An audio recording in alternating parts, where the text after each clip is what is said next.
hanay po ng militar dyan sa may Southern Tagalog, mananatili ang mga operasyon para sa anibersaryo ng New People's Army. Kaugnay niyan may report si Bombo Bea Piniza.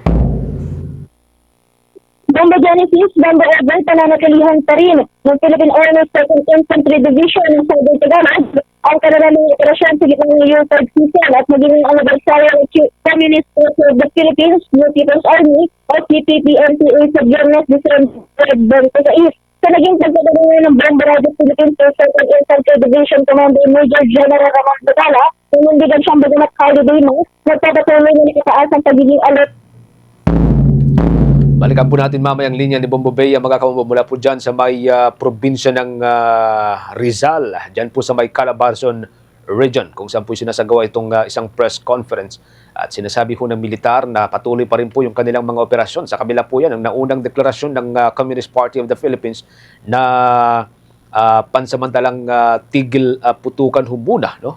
Wala pong suspension of military operation o yung tinatawag commonly na nire-refer as SOMO sa ngayon, sa kabila po ng naunang deklarasyon ng Communist Party of the Philippines. Para yan sa kanilang or sa kanilang anibersaryo sa ika-26 ng Disyembre ng kasalukuyang taon. Balik ko tayo dun sa linya ni Bombo Bea. Bombo Bea.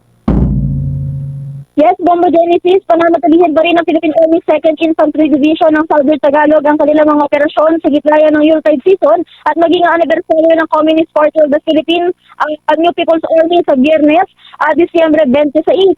Sa naging pagtatanong ng Bombo Radio Philippines kay 2nd Infantry Division Commander Major General Ramon Zagala, nunindigan siyang bagamat holiday na, ay magpapatuloy na nakataas ang pagiging alerto ng kanilang hanay para sa kung anumang mga aktibidad na posibleng gagawin ng panig ng mga teroristang grupo na ito.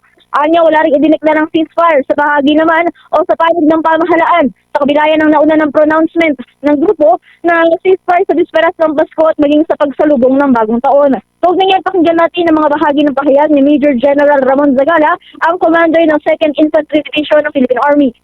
Of course, we must remain vigilant. No? All units must be on alert. Although it's already the Christmas season, there is no declared ceasefire on behalf of the armed forces and the government. So all units are to be alert for any eventuality, and we continuously do our operations.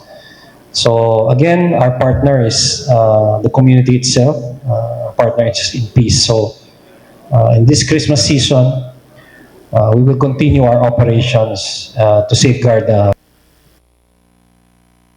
Samantala, kaugnay naman niya, no, Bombo Genesis, ay na-recover ng militar ang 25 M14 rifle, higit sa 20,000 rounds ng 7.62 mm of ammunition at 15 M14 at 41 M16 mags mula yan sa kanilang mga ikinasang operasyon. Ito lamang nakaraang linggo, no? Pagamat naman na walang nahuling mga miyembro ng teroristang grupo sa mga ikinasang operasyon na ito, ay may tuturing pa rin na isa sa mga matagumpay na aksyon ng hanay ng militar para masugpo pa rin ang kahit anumang karahasan.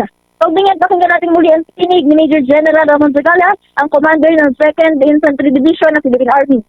CTG members these are arms cache, no? So the arms cache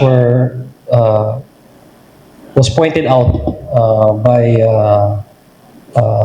civilians, and we recovered the firearms as they were hidden. So there's no encounter nor surrender. These are recoveries from arms cache. First is that these guns are now silenced. Hindi na siya magagamit sa kahit anumang kaharasan. Napaka-importante na na-recover natin to because these weapons can be used again. No? So really the significance is this recovery prevents any more violence.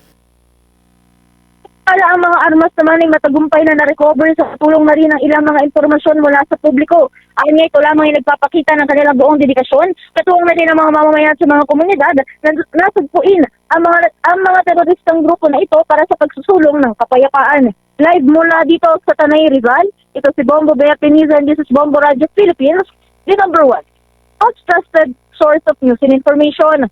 Basta Radio, Bombo! For the most trusted source of news and information, visit our website at www.bomboradio.com. Follow us on Bombo Radio mobile app, Facebook, YouTube, TikTok, and X, formerly Twitter. Like, share, and stay connected. Anytime, anywhere.